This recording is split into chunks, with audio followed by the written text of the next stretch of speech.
តបងប្អូនមកមើលមុខម្ហូបពិសេសប្រចាំរំយោកាត់ទាំងអស់គ្នាណាបងប្អូនតែយើងត្រូវដាក់គេខ្លះពីដំបូងបងប្អូនត្រូវដាក់ដេងជាមួយខ្ទឹមសបងប្អូននេះត្រី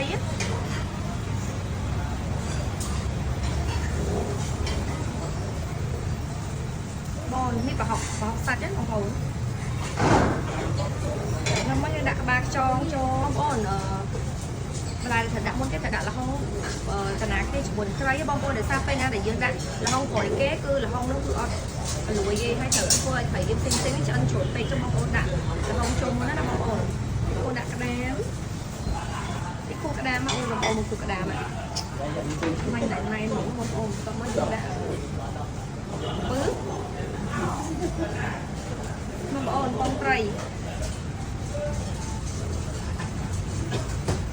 បងប្អូនអ្វីដែលពិសេសបងប្អូនត្រូវដាក់ម្ទេសចូលបានឆ្ងាញ់បងប្អូនពេលដាក់អំបិលបន្តិចណាបងប្អូនយើងដាក់អំបិលមុនគេ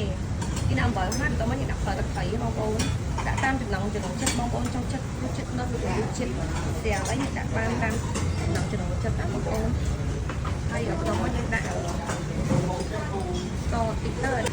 បងប្អូនយើងចូលចិត្តជូរចូលចិត្តអីជូរបងប្អូនចូលចិត្តរសជាតិវាមិនគឺបងប្អូនដាក់តាមចំណង់ចិត្តតាមមុខម្ហូបនេះគឺលក់ដាច់ខ្លាំងបងប្អូននៅរំលោភដាច់ខ្លាំងមែនតើហ្មងណាតោះមកយើងដាក់បន្លែប្រខែបងប្អូនតោះមកយើងដាក់ក្តារវិញគេបងប្អូនក្តារយើងបុកហើយបងប្អូនយើងដាក់អញ្ចឹងមកនេះបងប្អូនទីស្ទាចេះគូក្តារមកបងប្អូននេះអូយមើលបងប្អូនจะចិត្តស្ដំចូលគូក្តារជើងមករំយោបងប្អូនតានីជូនថារសជាតិដិតហើយឈ្ងុយឆ្ងាញ់ហ្មងណាចុងក្រោយគេបងប្អូនមកអមស្រែនៅខាងរំយោមកអមស្រែប៉ិតហ្នឹងបងប្អូននេះបងមកพูดថាឈ្ងុយហ្មងបងប្អូននេះអូយមកហូបមួយឆ្នាំនេះណាឆ្លងជុំគូក្តារនេះបងប្អូនកុំភ្លេចរំយោ Garden មុខម្ហូបពិសេសប្រចាំហាងតែម្ដងបងប្អូនចង់ញ៉ាំមុខម្ហូបខ្មែរឆ្ងាញ់ពេលរំយោ Garden ណាបងប្អូន